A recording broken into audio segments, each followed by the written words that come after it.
think Thousand Oaks still has a hometown quality, a small town quality? All I can say is, it's a wonderful thing to go on a vacation, but I love coming home. I decided after being here a few years that I didn't want to live anywhere else. A lot of detractors here, but all in all, I think everybody loved this community, or else they wouldn't stay. I actually saw a city being born, a great city, not just any kind of a city. I love to travel and see the rest of the world, but somehow coming back here is it's very reassuring to live in a community like this.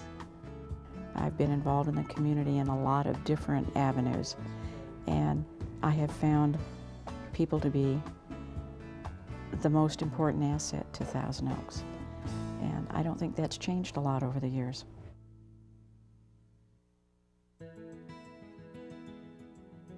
Oh, you wouldn't believe it. We bought a half-acre, brand-new home over in Waverly Heights, the Waverly Heights area, for $27,000. Nice home, 4-bedroom, 2-bath. Half-acre horse zone. You could have horses if you wanted to. We moved in April of 1960. Our house was like $14,950, and maybe $1,500 down payment.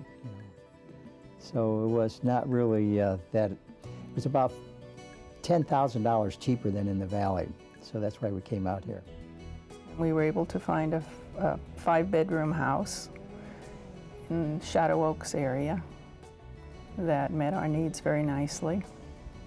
Wonderful neighborhood with schools nearby, a park around the corner, walking distance of the Jan's Mall, church, brand new hospital.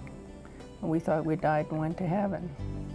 I can remember coming through here, and it was just a 2-lane street, what is now Thousand Oaks Boulevard.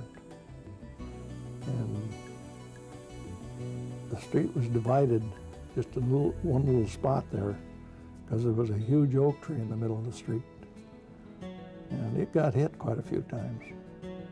I began looking around, what is good around California. So I used to drive around and see certain developments to see if I liked them. Well, I drove up to Thousand Oaks, which was a very small community then. And I looked around, and there was a developer in the north area who was showing, almost an acre of land, and you could build your house. Well, I suddenly got excited because I liked what I saw in Thousand Oaks. It was country, and it was, that was in 1965, and there was no developments around. It was just like country. It was much more of a,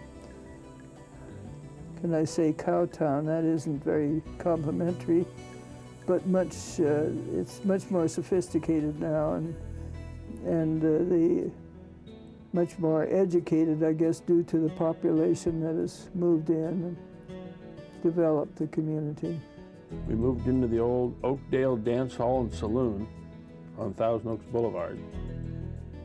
And my father ran that for about 6 months. And the sheriff asked him if he wouldn't mind looking for another line of work because of all the fights every Saturday night. Out of those humble beginnings, there were 300 people in the valley when we moved here. And there were half ranch hands and half farm hands, hence the fights every Saturday night. You know how they get along traditionally. Little things like picking up people, students, everybody'd pick up a student that's taken to high school or so forth. It was a common thing that, you'd see them walk and you'd stop the car and they'd get in, and this was a courtesy that every citizen, it was just, you knew everybody in the post office, you knew everybody in the local bar, which I didn't attend too often. Everybody in this town, from the minute I got here, seemed to be trying to do everything they could for me.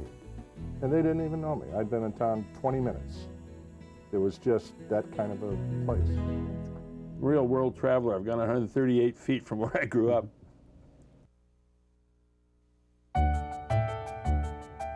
Well, Jungle Land was an attraction, obviously, when we came here, And Louis Goebel was an importer of animals, as you know. And then he had people run Jungle Land, and we had the lion tamers and other circus performers. One incident that occurred, a friend of mine, Ted Davies, got a traffic ticket for passing elephants on the right along Thousand Oaks Boulevard. Oh, that's not allowed? No, and the judge was talking to him about that, and then Ted said, and they were painted, you know, different colors. They were pink and red and yellow. And the judge says, if that's the case, you're dismissed, okay? So those are the old Jungle Land days. The Goebel house was a couple blocks from Jungle Land, and they had as many animals back there practically as they had in Jungle Land because he was a worldwide importer and exporter of wild animals. So everything that went around the world came through their backyard. Being around Jungle Land was pretty exciting stuff. You know, how many people get to grow up with, you know, wild animals around. And they had 500 monkeys get loose one day, which is kind of a weird, thing, watching them try to get all those things back. And there's various things wandering around town here and now. They get out. Going down the boulevard, I remember one of the trainers, I presume he was, at Jungle Land, leading a lion along where there would have been a sidewalk if there was one. And the lion would stop and sniff the flowers of the trees and stuff, just like you were taking your dog out for a walk. And I think he was smoking his pipe, as I remember, and he was very leisurely too. It was a very startling experience to see a lion walking along like that. And in either 39 or 40, Jungle Land burned. It was Goebel's lion farm still. They had a fire, and it was all decorated in old dry bamboo, so it went up like a torch. And one of the first things that happened was the elephant panicked and ran away and fell in the ravine and took the only water line with him. And so there's no water to the back of it. It made a pyre you could see for miles and miles. I was on duty, and the call came in that there was a big fire. Most of the animals were in wooden cages. Well, you know what a fire will do with a wooden cage. And so we had to destroy 7 Bengal tigers and 1 elephant because they had gotten burned and were dangerous. There was at least 1,000 people had gathered by that time watching this big fire, men, women, and children.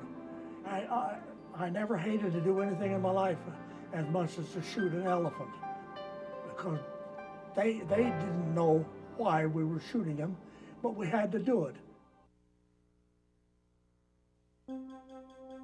Came to California to get a job, and I sent letters to newspapers, and because I was then a journalist. And a newspaper in Ventura said they could interview me, so I drove up what was then Highway 101, which was just a 2-lane road that goes past Timber School and that kind of thing, and to Ventura. That's the first time I saw what was then Thousand Oaks, which was not anything, literally nothing. The post office was in Newbury Park, and that was a much bigger community than Thousand Oaks. Thousand Oaks had something called Jockey Mead's Meadowbrook Plunge, which was a swimming pool. The public could get in for a fee. It was where the Bank of America building, well, I guess it's not the Bank of America building anymore. It's where the building that was the Bank of America building on Thousand Oaks Boulevard is. That was then the Meadowbrook Plunge. And the Redwood Lodge, Eddie Cover's Redwood Lodge, was the restaurant, and that was it. Literally, that was it. When I came here, there were only about 1,200 people from what is now Westlake Boulevard to the grade. And there was absolutely nothing here to do. So anything we did, we had to go either into Hollywood, into Los Angeles, to the theater, to Santa Barbara, Oxnard for dinner. There were several places over there by the water. Everything that we bought, we went into the valley, and it was an all-day trip, because at that time, there was not the highway that's there now. It was 2 lanes in each direction. When we first moved here, we had to go clear into Panorama City to a shop. And then gradually we could go to Topanga. And then the big shopping centers came in. Today, I don't have to leave the canal to do much of anything. Everything is within a mile of where I am. It's marvelous.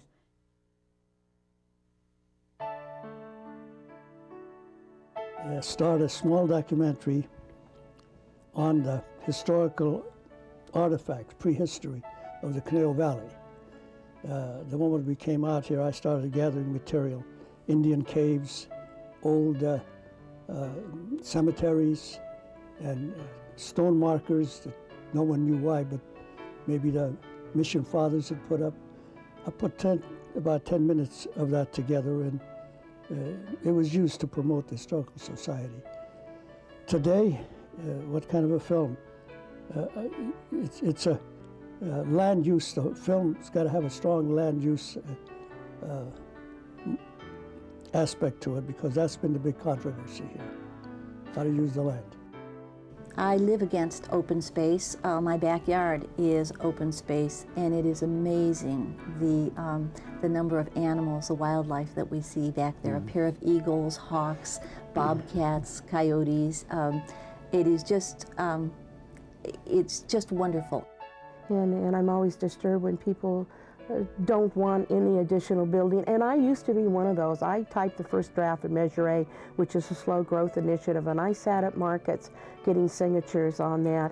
And people were so opposed to us at the time, but we thought it was growing too fast. And then, of course, it was the economy that really slowed things down in our community. And I really think that if you own a piece of property, you have the right to develop it, but I think there are enough restrictions in town that it's not going to be developed wall-to-wall concrete. I'm very partial to the oak trees, and I watch that at the county. I always question about tree removals, but I have to remind people how many trees had to be removed for your own home. You know where our library is? In our teen center, and our senior center, and our soccer fields, and the school district offices. The whole 4 quadrants of that Chance Road interchange. That was earmarked for development. And it was beautiful, prime, flat, buildable land. I mean, there needed to be no grading or anything, just beautiful land. The very first meeting, before the meeting started, I went to the consultant and I said, "You see this area around Jance Road?" And he says, "Yeah." I says, "I'd like to make sure you paint that green." That meant open space, parkland, etc. And that's the way the master plan came up. The problem was that there was no way to buy it. You cannot just condemn people's property and take it from them. They would come and they said, okay, we got, and this is just to make things easy, we got 100 acres, you want to put 1,000 houses in there. And Alex would say, oh, that's great, but you know, it is our policy that the first thing you have to do is donate half of your acreage. So give us 50 acres, and then we'll talk about what you can put on the other 50 acres. And developers thought Alex was nuts, and they ran away screaming, and they said, we'll take you to court. And Alex would say, well, that's our policy, so if you want to build here, you know, that's our policy. The word policy is interesting in here, because if it was a law, it could be outlawed, but you can't do a darn thing about policy. And the judge would say, you want to build there? It's their policy. What are you going to do? Go elsewhere if you don't like it. And they did go away, and then a while back they came back, their hat in their hand, and they'd say, where do you want your half? And Alex would say, well, I tell you what, you take the flat parts, we'll take the hills. We'll be fair about this. We were very fortunate to have decisions made about the Oaks Mall because that became an attraction for people and certainly an income generator for the city. Projects of that size, because you're talking about a $100 million project, take an awful lot of time to put together and to bring in front of the permittable authorities, and also have all of the special interests of department stores and their corporate bureaucracies, and you need a lot of time to bring them all together. So there was an awful lot of discussion on that, and it was not always. There was a lot of emotion involved. So now you have the people not only living here and working here, but able to stay here and shop here, go to the movies here, go to entertainment at the Civic Arts Plaza, those kinds of things. Basically, we're pretty well set now in our course of action about where we're going to go and what we'll look like even 10 years from now. Taking my own area, which is the Westlake area, Westlake Boulevard was a dirt road when we moved here. There was very few, there was maybe 2 developments. North Ranch is non-existent, Lang Ranch is non-existent. We enjoy the lake a lot. We go out on a boat practically every night in the summertime. The lake has a yacht club, Westlake Yacht Club, which is a very fancy, everybody gets together, has an opening every year. They all wear pseudo uniforms and hats. And we have about, I think about 250 members, something like that. Well, in the early 1960s, the Edison Company put me into a job where I worked with the developers and bringing in the electrical service and talking about what type of electrical needs would be in the homes. And we were promoting all electric homes in those days and what we called medallion homes. And it was just an explosive growth. We had bought out in the Wildwood area, and they had these large, beautiful brochures that showed many, many thousands of acres of parkland. And they had those in very large green areas on these brochures, and very small little developments that were going to take place in the future. Myself and the other 182 homeowners in Wildwood relied on those when we purchased our homes and believed them. And lo and behold, a year after we moved in, they were going to build 500 attached units in an area that they had told us was parkland. So we organized into a homeowners association, the Wildwood Park Homeowners Association. Out of that, there were 2 city council people and 4 planning commissioners that came from that homeowners association. So we all became very active over a period of years.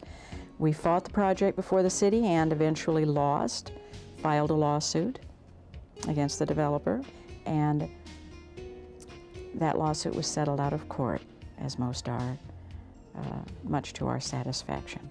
And that land is now parkland. In the early 60s, Metro-Goldwyn-Mayer and Fox and Columbia were interested in building a major studio. And I worked with them to create a studio site. And the studio site included Hill Canyon and all of that background land and a good portion of the ranch and industrial park. And when we closed that transaction, the News Chronicle put that in red headlines. So that was an article that got written up in the Wall Street Journal. They bought the land and never built a studio. And Jan's, through that sale, became the 4th largest stockholder in MGM at the time.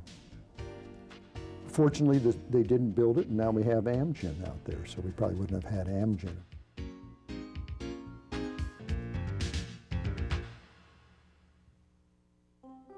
Like programs that come to the Civic Arts Plaza, it's not just professional performers, it's also available for school groups. The New West Symphony is incredible.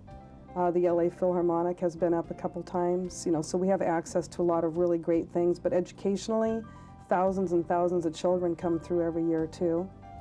There's one program called Symphonic Adventures that my husband helped start for the school district, and they bring in every single, I want to say 3rd grader for the whole district every year, and they've done that I think for 8 or 10 years. So it needs a lot of needs. There was a lot of controversy, but as you know, in Thousand Oaks, every time anything new and exciting comes here, there's always controversy. So I think you could probably hand people out free $1,000 bills and they would complain, or there would be some controversy by someone. The Global Senior Adult Center is a wonderful place. And in fact, I take classes there and have in French and Tai Chi and Shakespeare play reading. And so that's a wonderful activity here too. The great library we have is my treasure. And that's Francis Prince, Graham Brimhall, and a few other wonderful people that spearheaded that and got us out of the Ventura County library district into one where you could do what I wanted to do, and it is fabulous. And then when I got involved with the Conejo Players, I was absolutely amazed at how basically an amateur, for love organization. You had actors, performers who actually listened to you when you gave direction and actually worked to put what you said together. And the attitude was so different from the little off Melrose, North Hollywood storefront 99-seat showcases that I really became very involved with the Conejo Players.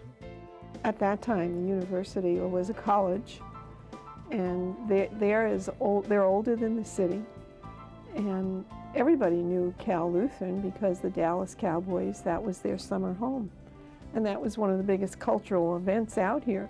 People came from all over to drive up to the field and see the Dallas Cowboys in training.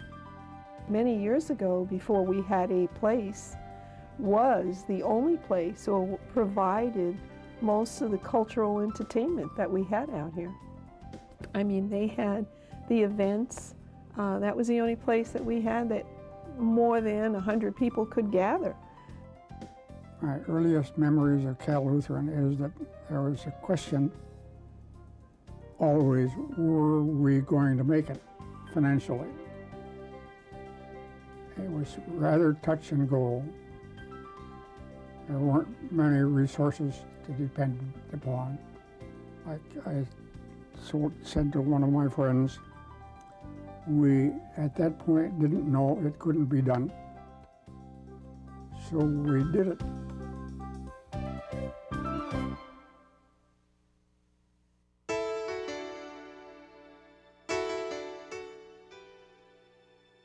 It's going down to the very roots. Mrs. Jant, Mrs. Florence Jant, the matriarch. She took a boat ride after the San Francisco earthquake, and she met, using that boat ride, the tour, she met Dr. Edwin Jans. And Dr. Edwin Jans had two sons, Ed and Bill Jans, and they took over the company in the early 50s, and they made this decision that was extraordinary. That decision that they made, risking the whole family fortune, and making that move and coming out here 15 miles away from the nearest development and starting the city, and that's exactly what they did. They had to have a sewer, they had to have a water company, they had to have roads, they had to have somebody willing to put in all that money, and they did that. And it was, I did studies for them as a financial man, and if they just held on and sold it at capital gains, they would have made so much more money, but they wouldn't have accomplished what they accomplished. Looking back on Thousand Oaks then and now, I think there are probably two people who are responsible more than anybody else for what is here now. Glenn Kendall was the second city manager they hired. Glenn Kendall brought with him all the engineering requirements. He was not an engineer, but he knew what engineering was. It was under his tenure that the engineering was worked out for Westlake Village, so that all the land would drain into one area, because there was terrible drainage in the area at the time, terrible. Floods on Thousand Oaks Boulevard all the time. Erbs Road was always flooded out. You couldn't get through. But Westlake Village never had a flooding problem. Under his tenure, all that engineering was done to create what is Westlake Lake. It's got to go someplace and make a lake, and they did. It was under his tenure that the sewer system was bought from Jantz. Jantz owned it. The city bought it. And it was under his tenure that the city council passed a law that you couldn't annex to the city of Thousand Oaks unless you bought into the sewer system. And you couldn't get into the sewer system unless you annexed to the city of Thousand Oaks, which explains how Thousand Oaks has all this land and got control of their neighborhoods. Glenn Kendall was a very tough guy to deal with. I mean, he was not a patsy. And he didn't give very much attention to social welfare issues or community benefits or artistic things. He had to build a city, and he did. His successor, Grant Brimhall, is the one who put the heart into that city. Those two men, more than anybody else, I think are responsible for what is here now. And I don't think either one of them gets the credit that they deserve for it. One is certainly Alex Fiore, one of the first city councilmen. His dedication to what the city is and can be, I think was very important in helping shape the city that it is. Another is Dr. Raymond Olson, who was president of Cal Lutheran University. He was really the chairman of the Alliance for the Arts when I became involved with the Alliance for the Arts. His dedication to the project of having a community auditorium, a community performing arts center, is really part of the backbone of this city getting the Civic Arts Plaza accomplished as it is today.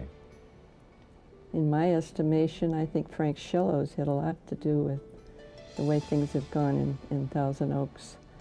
And I've worked quite closely with him on several occasions. And Marion Schillo is another person who has done a lot and is usually quite soft-spoken about it. Someone that you don't think of a whole lot as being active, and yet she is. This community has always worked in a collective manner. We've built the city and provided all the amenities in the city through various civic groups. And that is probably one of the healthiest things that I think that we have in our favor. So I think that you can't say any one person or any one or two people. It's the collective efforts of everybody that has something to do with the growth and the development of the community as a whole.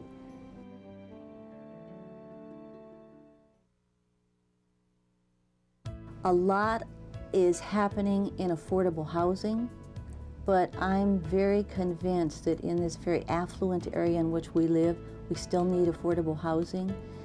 I think it's very nice to have kids that have grown up in Thousand Oaks able to come back and purchase a home, and that's almost an impossibility now for a lot of them. I don't know. I know I just read an article about Big Sur. You know the Big Sur. Everybody knows they've been to Big Sur, and they have service people coming into work, the housemaids and the restaurant people and retail clerks. They can't afford to live there. They have to drive 50 miles to get to their job. Same thing's happening here. Telluride, in the ski area up in Colorado, they have the same problem. They make $18, $20 an hour, the waiters and that, but they can't live in town. There's no availability, so they live in shacks on the edge of town. So where affluence is, there's usually problems too. What I think would make a lot of sense would be for the planning department to look hard at, quote, granny houses, end quote, that could be built on the back lot of homes, because I think it's not healthy for the grandparents to live in some distant place, from their children and grandchildren. A big challenge that's been around for a long time, and I don't know if it'll ever get solved, is getting Thousand Oaks Boulevard sort of, I don't want to say revised, because we don't really want to do that, I don't think. The merchants have one thought, the citizens have another, I'm sure the politicians have another thought of how that might, evolve. And we've studied it for years and years, and I don't really think we're any closer to a solution than we were before. But I think we should keep trying, because I really think that's important. It's like when we grew up, every Sunday after Mass, Dad took us to breakfast, Mom had a picnic packed, and we all went to the park. When is the last time, when do you see that anymore, unless somebody's celebrating somebody's birthday? It's not family, I mean, like how we were raised. So I think that would be so neat if the family connected together again. Used to be when I was on the council, we used to think we had a rough time on the council because we would have arguments and disagreements and things of that nature.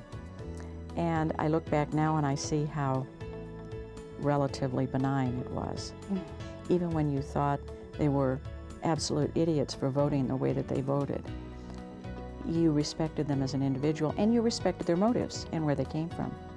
The city council, from the time I was on, had a lot of good people on it. Larry Horner and Carol Bowen and Ed Jones, and just you know, I can name the whole 9 yards.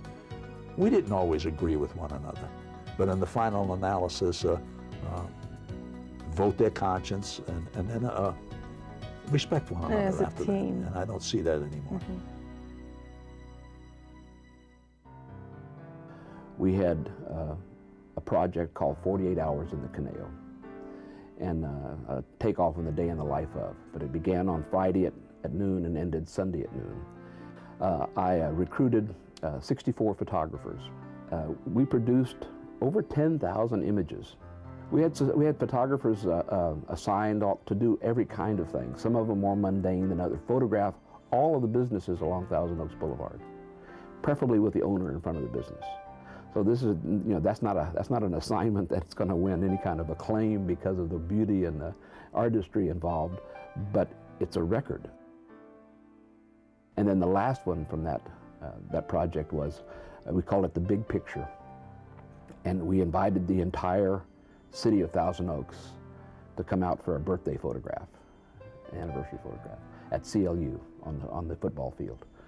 And people brought things. They brought pets. There was a miniature horse prancing for the photograph in the background. There was some guy holding up his dachshund dog.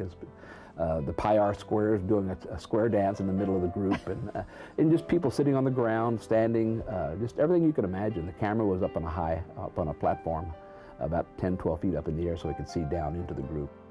Across the back of the picture, we had large flashcards that were donated by the city. The city manager's office page to have those made is Thousand Oaks, we love you. And we had 750 people that turned out to have their picture taken.